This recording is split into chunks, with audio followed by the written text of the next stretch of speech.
अस्सलाम वालेकुम दोस्तों। तो आज का जो हमारा टॉपिक है वो है ग्रुप के मुतालिक और ग्रुप की क्या डेफिनेशन होती है, ठीक है, वो पढ़नी है हमने और ग्रुप की एग्जांपल पढ़नी है। क्योंकि मैक्सिमम जो है ना ग्रुप थ्योरी में आपको सबसे बड़ा मसला ये पेश आएगा कि हम जो है ना थ्योरम कर लेते हैं लेकिन हमें एग्जाम्पल का नहीं पता होता तो वो हमें रट्टा लगाना पड़ता है। तो हमने सब चीज़ें जो है ना कंसेप्ट से क्लियर करनी है, ठीक है, रट्टा नहीं लगाना। सब चीज़ें इंशाल्लाह जो है ना जितने भी हम थ्योरम्स करेंगे तो उनकी एक एग्जाम्पल लाजमी करेंगे ताकि हमें जो है ना सब चीज़ें समझ आए, ठीक है। सबसे पहले हमारे पास जो होता है वो होता है हमारे पास ग्रुप। अब ग्रुप क्या होता है, ठीक है, ग्रुप एक सेट होता है। हमारे पास क्या होता है, एक सेट होता है। जैसे कि फॉर एग्जाम्पल मैं ये सेट ले लेता हूँ, ये हमारे पास एक सेट है 0 1 2 3 4, ठीक है। पहले मैं एग्जांपल दे रहा हूँ, बाद में हम इसकी बेसिक डेफिनेशन बनाएंगे, ठीक है। अब हमारे पास ये क्या है, ग्रुप है, ठीक है। अब ये ग्रुप क्यों है, हमारे पास एक सेट होता है, ये हमने सेट ले लिया जी, ठीक है। जी में एलिमेंट कौन से, 0 1 2 3। हमने ये बताना है कि ये ग्रुप है या नहीं है, ठीक है। अब ग्रुप के लिए कुछ एक्सियम्स होते हैं, क्या होते हैं, एक्सियम। एक्सियम कह लो, प्रॉपर्टी कह लो, सेट, या फिर आप कह सकते हो कि कोई रूल्स होते हैं। अगर वो सेटिस्फाई करते हैं तो हमारे पास जो है ना ये सब ग्रुप कराएगा, अदरवाइज नहीं कहलाएगा, सही है। सबसे पहले जो होता है ना वो ये होता है कि ये जो सेट है वो क्लोज होना चाहिए। क्या होना चाहिए, क्लोज। नंबर 1 क्या है, क्लोज, ठीक है। ग्रुप की प्रॉपर्टी होगी ये ग्रुप के लिए जरूरी है। अगर कोई सेट ग्रुप होता है तो ये फॉलोइंग जो 4 प्रॉपर्टीज लिख रहा हूँ, ये 4 प्रॉपर्टीज होना लाजमी है। अगर 4 प्रॉपर्टीज फुलफिल होती है तो ग्रुप है, अदरवाइज ग्रुप नहीं। नंबर 1 पहले क्लोज होना चाहिए, ठीक है। उसके बाद नंबर 1 या इसको यूं भी कहते हैं, कोलेयर प्रॉपर्टी होल्ड करनी चाहिए। क्या है, कोलेयर प्रॉपर्टी। इससे क्या बात हुआ, ये वही बताता हूँ आपको, क्लोज या कोलेयर प्रॉपर्टी, ठीक है। और नंबर 2 होता है हमारे पास एसोसिएटिव लॉ। क्या है, एसोसिएटिव लॉ। नंबर 3 पे हमारा होता है क्या है, आइडेंटिटी एग्जिस्ट। क्या आइडेंटिटी एग्जिस्ट करनी चाहिए, सही। नंबर 4 पे हमारे पास क्या होता है, नंबर 4 पे हमारे पास होता है कि inverse of each element exist. Inverse of each element exist. Closure property hold करनी चाहिए, एसोसिएटिव लॉ होल्ड करना चाहिए और आइडेंटिटी एग्जिस्ट करनी चाहिए, सही। यानी अगर किसी सेट के ऊपर ये प्रॉपर्टी होल्ड करेंगे तो ये ग्रुप कहलाएगा। हाँ, ये अगर सेट है, अगर ये 4 प्रॉपर्टीज सेटिस्फाई होती हैं इस पे तो ये हमारे पास क्या होगा, ग्रुप होगा। सबसे पहली प्रॉपर्टी है क्लोज्ड। क्या है, क्लोज्ड कैसे होता है एक सेट।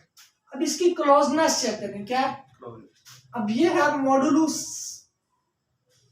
4 क्यों कह रहे हैं, क्योंकि जिसमें एलिमेंट आ रहे हैं 0 1 2 3 तक है। 3 से ऊपर जो भी नंबर आएगा ऑपरेशन जो हम ऑपरेट करेंगे, ठीक है, ऑपरेट करेंगे। अगर आंसर जो है ना बड़ा आता है तो हम 4 पे डिवाइड करते हैं। ये हमें क्लास बता रहा है, अगर 0 के ऊपर डैश लगा है या 3 के ऊपर डैश लगा है तो ये हमें बता रहा है कि ये 4 की क्लास है। किसकी, 4 की क्लास, यानी 4 से पहले ही है इसकी, 4 के बाद नहीं है। तो ये हमारे पास क्या है, हमने ये बताना है कि ये हमारे पास जी है, एक सेट अंडर एडिशन ये ग्रुप है या नहीं है। इस ग्रुप और not under addition. Under addition ये ग्रुप है या नहीं है। सबसे पहले तो हमें पता ये होना चाहिए कि एडिटिव आइडेंटिटी क्या है। एडिटिव आइडेंटिटी होती है क्या, 0। क्या है, 0। और हमारे पास मल्टीप्लिकेटिव आइडेंटिटी क्या होती है, 1। दो चीजें क्लियर, ठीक है। अब हमारे पास क्या आ गया, सबसे पहले हमने देखनी है क्लोजर प्रॉपर्टी। क्या है, क्लोजर प्रॉपर्टी के लिए हम एक टेबल बनाते होते हैं। जब हमारे पास सेट में जो एलिमेंट होंगे वो फाइनाइट होंगे। फाइनाइट का मतलब क्या है कि इतने एलिमेंट हो जो हम काउंट कर सकते हैं।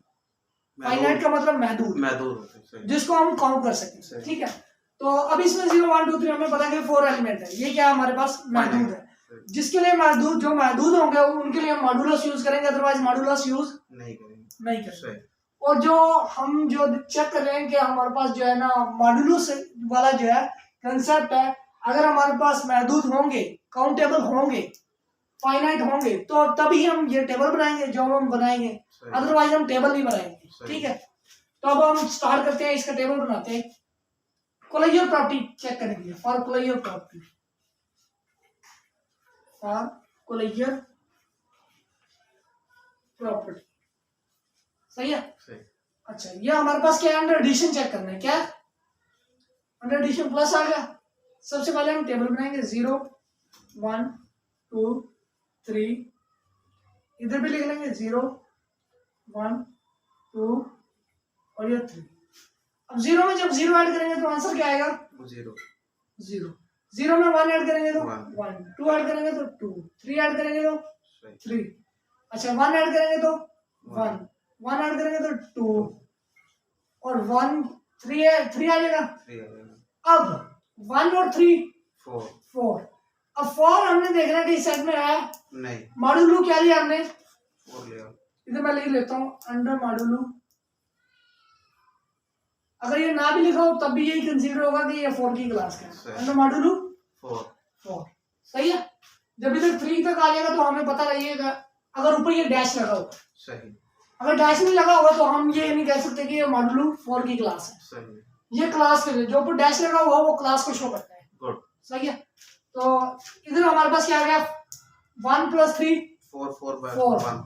अब हम 4 को 4 पे डिवाइड करेंगे क्योंकि मॉड्यूलो क्या है 4 है, 4 4 0 आ जाएगा। सही। हमने लेना है रिमाइंडर रिमाइंडर, मिलेगा जो रिमाइंडर होगा हमारे पास वही इधर आंसर होगा, क्या होगा, सही।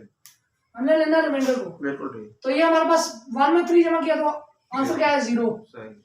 2 में 0 जमा करेंगे तो 2, 2 में 1 जमा किया 3, 3, 2 में 2 जमा किया 4, वही चीज बन जाएगी, 0 आ गया, आंसर क्या आएगा 0, 0।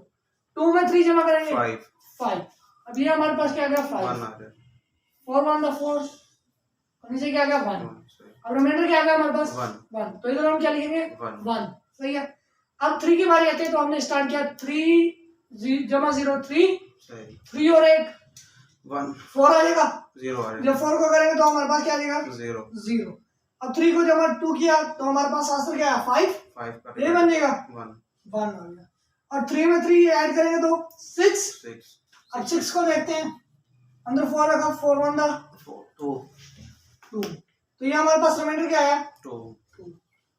अब हमने इस टेबल में देखा कि हमारे पास कोई भी ऐसा एलिमेंट नहीं आया जो हमारे पास क्या हो, इस ग्रुप से बाहर आओ, इस सेट से बाहर हो, सही। इस सेट से बाहर। बाहर हो। जितने भी इसमें एलिमेंट आए वो सब इसी सेट के अंदर क्या है मौजूद है, मौजूद है, सही। तो इसका मतलब ये है कि ये कोलेजियल प्रॉपर्टी होल्ड कर गया, क्लोज्ड है, इसको हम कहते हैं क्लोज्ड। बिल्कुल सही। अगर इसके तमाम आंसर इसी के अंदर मौजूद हो तो उसको हम कहते हैं क्लोज्ड, सेट इज क्लोज्ड। सही। अब हम लिखते हैं कि set G is number 1 property की हमारी सेटिस्फाई होगी, बिल्कुल सही। सेट जी इज क्लोज्ड, क्या है सेट जी क्या है क्लोज्ड है, ये फर्स्ट प्रॉपर्टी हमारी होल्ड कर गई। बिल्कुल सही।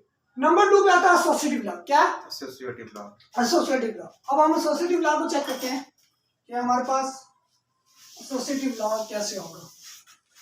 सेट जी इज क्लोज हो गया, अब इधर मैं शो कर रहा हूँ associative law, good, for associative law.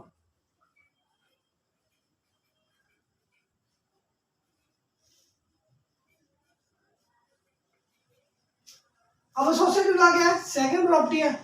सही। अब एडिशन में एसोसिएटिव लॉ किस तरह का होता है, a + b + c, a + b + c, addition में एसोसिएटिव लॉ होता है ये, सही। ठीक है। ये याद रहे कि एसोसिएटिव लॉ जो है इसमें ग्रुप में हम एक ही एलिमेंट को 3 दफा भी लिख सकते हैं, सही। सही है। यानी कि अगर हम आइडेंटिटी को लें तो आइडेंटिटी को हम इस तरह ले सकते हैं, ए को आइडेंटिटी, बी को भी आइडेंटिटी और सी को भी आइडेंटिटी ले सकते हैं। जैसे कि इस तरह भी ले सकते हैं 0 + 0 + 0, 0 + 0 + 0। आंसर क्या आएगा? 0। इधर भी क्या आएगा? 0। एसोसिएटिव लॉ होल्ड कर गया। ये तो है एक एलिमेंट, लेकिन मोस्टली हम लेते हैं 3 एलिमेंट। सही। ठीक है, लेकिन कुछ जगह पर जो है ना, हम जब सब ग्रुप प्रूव करते हैं तब हम एक एलिमेंट को भी कह सकते हैं कि आइडेंटिटी क्या है, सब ग्रुप है। तो फिर जब एक एलिमेंट की बात होती है, सब ग्रुप की बात होती है, तो तब जो हम एसोसिएटिव लॉ यूज करते हैं उसमें ये एक एलिमेंट का लेते हैं, जिस तरह ये मैंने 0 0 वाला लिया। ठीक है, अब हम इसमें एलिमेंट ज्यादा है तो हम जो है ना ज्यादा भी 3 ले सकते हैं। तो हमें ले लेते हैं 1 2 और 3। मैंने लिया था 1 + 2 + 3, 1 + 2 + 3। ये हमारे पास क्या हो गया? 1 + 2 3 + 3 3 आ जाएगा। 2 + 3 5 5 आ जाएगा। 3 + 3 6 5 + 1 6। अगर हम 6 को मॉड्यूलो के हिसाब से देखें तो हमारे पास क्या आ जाएगा? 2 आ जाएगा। वैसे जरूरत नहीं होती इधर तक ही हो जाएगा, एसोसिएटिव लॉ होल्ड हो जाता है। अगर ये दोनों इक्वल हो गए तो ये इक्वल आ गया। एसोसिएटिव लॉ होल्ड कर रहे हैं। अब ये एसोसिएटिव लॉ हमारा क्या हो गया? होल्ड कर रहे हैं। नंबर 1 से जी इज क्लोज हो गया। नंबर 2 एसोसिएटिव लॉ, ये जो आपने लिखी है सबसे पहले इक्वेशन लिखी है a + b + c, इसकी ये लॉ की मतलब ये लाजमी नहीं है, जिसको मैं 3 डॉट लगा के लिखूंगा वो जस्ट कांसेप्ट के लिए होगा। सही है, लेकिन ये प्रॉपर्टी मतलब क्या है? ये एसोसिएटिव लॉ की डेफिनेशन यही है इसी में? हाँ, एसोसिएटिव लॉ की डेफिनेशन एडिशन में यही होती है। सही है, अब ये चीजें मैंने आपको कांसेप्ट के लिए दी है, समझ आ गया। जिसमें मैं डॉट लगाऊंगा वो आपको कांसेप्ट। बिल्कुल सही। बाकी चीजें आपने पेपर में अगर थ्योरम आ जाता तो ये चीजें बेशक आप स्किप कर लो, आपने ये चीजें लिखी। ठीक है, ये चीज लिख दो तो बड़ा अच्छा है, लेकिन ये आपके कांसेप्ट के लिए जैसे 0 0 वाला। अच्छा, ये एसोसिएटिव लॉ होल्ड कर गया, इसकी भी समझ आ गई, जिस क्लोज किस तरह होता है, एसोसिएटिव लॉ की भी समझ आ गई। अच्छा, अब थर्ड प्रॉपर्टीज हमारे पास क्या है? आइडेंटिटी एग्जिस्ट करनी चाहिए। अच्छा, फॉर आइडेंटिटी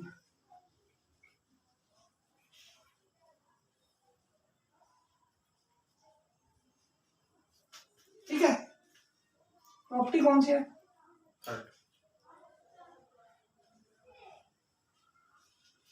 थर्ड प्रॉपर्टी है आइडेंटिटी। ठीक है, ये थोड़ा नीचे निकल गया।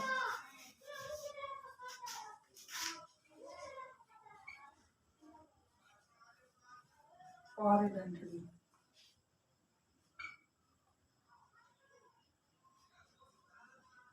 ये प्रॉपर्टी कौन सी? थर्ड। ठीक है, अब एडिशन के लिहाज से देखें तो एडिटिव आइडेंटिटी देखेंगे। क्या? Additive identity. अब इस सेट के अंदर एडिटिव आइडेंटिटी है 0 है। सही। 0 क्या है? एडिटिव आइडेंटिटी है। अब हम लिख देंगे कि 0 is additive identity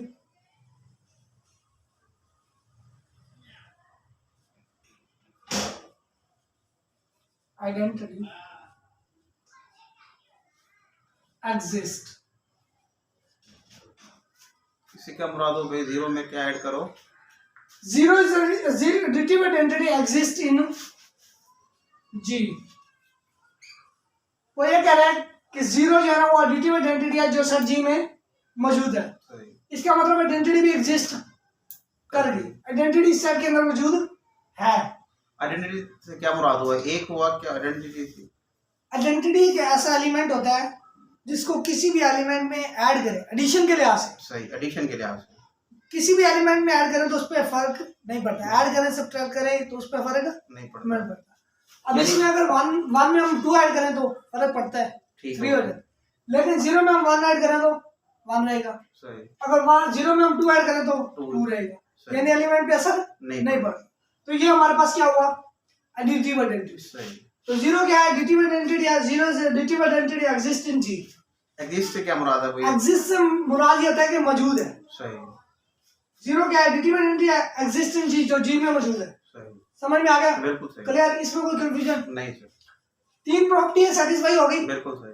4th property रहेगी, वो क्या है? इनवर्स। क्या है? अब मेरे पास जगह थोड़ी है तो मैं इधर ही कर रहा हूँ, इसको रेज कर रहा हूँ, सही है। ठीक हो गया।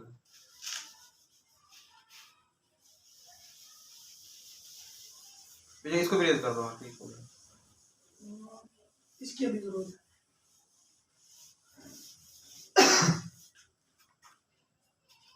अच्छा, अब हमारे पास आता है इनवर्स, और प्रॉपर्टी क्या है? Inverse inverse of each element.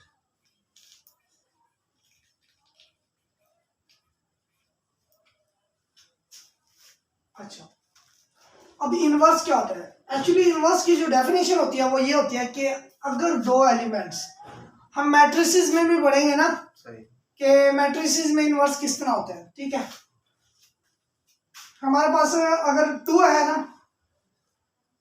अगर 2 को 1/2 से मल्टीप्लाई करें तो आंसर क्या हो रहा है? 1 ये मल्टीप्लिकेशन के लिहाज से क्या, मल्टीप्लिकेशन के लिहाज से 2 को अगर 1/2 से मल्टीप्लाई करें तो आंसर क्या है? 2 1/2 इसका इनवर्स हो गया। हाँ, इसका मतलब यह है कि ये दोनों एक दूसरे के क्या है? इनवर्स है। अब 1/2 का मैं कहूँ कि इनवर्स क्या है तो 2, और अगर मैं कहूँ 2 का इनवर्स क्या है तो 1/2। इसी तरह एडिशन में क्या होता है? एडिशन में ये आता है कि 2 का इनवर्स क्या है भाई? -2। आंसर क्या है? 0, क्योंकि 2 और 2 को ऐड या सब्ट्रैक्ट करने से आंसर क्या आ रहा है? 0 आ रहा है। सही। तो ये हमारे पास क्या है? 2 और 2 का इनवर्स क्या है? -2, और -2 का इनवर्स क्या है? +2। समझ में आ रहा है? अच्छा, ये चीज उसके लिए है जब हमारे पास सेट फाइनाइट नहीं होता, महदूद नहीं होता। ये चीज तब इस्तेमाल होगी, ठीक है। अब सेट हमारे पास क्या है? फाइनाइट है, तो फाइनाइट में हम जो इनवर्स चेक करेंगे वो चेक करेंगे हम टेबल के जरिए, सही, ठीक है। सही। अब टेबल में किस तरह चेक किया? जब हमने 0 में 0 ऐड किया तो आंसर क्या आया? 0 क्या है? Additive identity. इसका मतलब 0 का इनवर्स क्या हुआ? 0। तो मैं इधर लिख देता हूँ, inverse of 0 is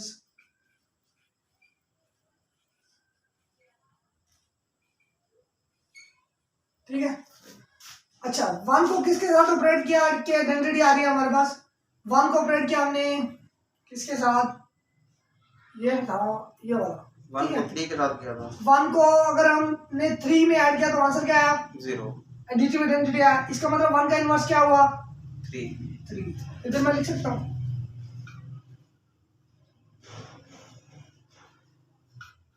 inverse of 1 is 3। इसमें ऐड करने के बाद अगर जवाब 0 आ जाए तो ये इनवर्स होगा एडिशन के अंदर। अब हमारे पास 2 का इनवर्स देखते हैं कि 2 का इनवर्स क्या है। 2 में ऐसी क्या चीज ऐड हो रही है कि आंसर आइडेंटिटी बन रहा है। 2 में क्या ऐड किया? 2, तो आंसर क्या बना? 0, जो आइडेंटिटी है। तो इसका मतलब 2 का इनवर्स क्या हुआ? 2। इनवर्स ऑफ 2 इज 2, ठीक है। 3 में जब 3 ऐड किया तो आंसर क्या आया? 2। ये तो इनवर्स 3 में जब 1 ऐड किया तो आंसर क्या आया? 0। आइडेंटिटी बन गया, एडिटिव आइडेंटिटी। तो इसका मतलब 3 का इनवर्स क्या हुआ? 0। ये 3 का इनवर्स 1 हुआ ना? हां, 3 को 1 ऐड किया तो फिर 0 आया। Inverse of 3 is 1। अब हमारे पास 4 की 4 प्रॉपर्टीज सेटिस्फाई हो गई। तो अब हम इसको कह सकते हैं कि ये क्या है? ग्रुप है। तो ये सिर्फ ये एडिशन के हिसाब से है। एडिशन के हिसाब से, अभी हमने मल्टीप्लिकेशन से नहीं किया। और उसकी प्रॉपर्टी अलग होंगी 4 प्रॉपर्टीज ये है, तरीकाकार अलग होगा। हां, we can say that G is a group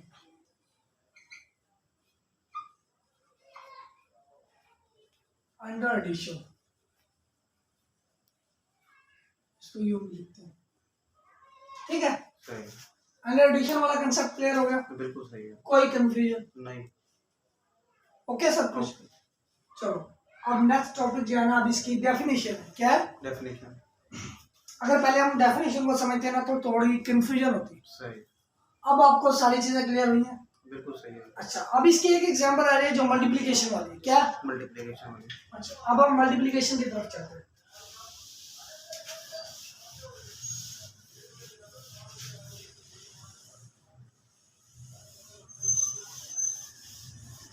ये प्रॉपर्टीज सेम टू सेम इसी तरह खड़ी रहेंगी। अभी नमाज का टाइम हो रहा है तो मल्टीप्लिकेशन वाला बात नहीं करते। तो डेफिनेशन पढ़ लें इसकी ग्रुप की। डेफिनेशन नमाज का टाइम चलेगा फिर। तो ठीक है, ओके, मिलते हैं अगली वीडियो में इंशाल्लाह। अल्लाह हाफिज़।